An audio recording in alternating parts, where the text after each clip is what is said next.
আসসালামু আলাইকুম। আমরা এখন আমরা এখন চামরখান মোড় থেকে হেলা মার্কেট যাইতে যে রেট পড়ছে সেখানে আমরা দাওয়াতি অভিযান কাজ করছি এবং আমাদের গ্রুপ কাজ করছে। আমরা ব্রিজের এপার থেকে সবাই কাজ করে দিচ্ছি। আমরা এই মোড় থেকে কাজ শুরু করে ইনশাআল্লাহ আমরা এদিকের সব দাওয়াত মানুষকে ব্যক্তিদেরকে দাওয়াত দেব ইনশাআল্লাহ। আমাদের এই দাওয়াতি কাজটা মাগরিব পর্যন্ত চলমান থাকবে। মাগরিবের নামাজ পড়ে ইনশাআল্লাহ আমরা এই সফলতা আবার করবো। হ্যাঁ চলো।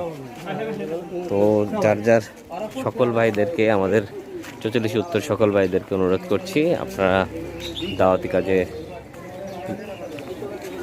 নামার জন্য এবং সকল ইউনিটে দাওয়াতি কাজ করার জন্য। আসসালামু আলাইকুম।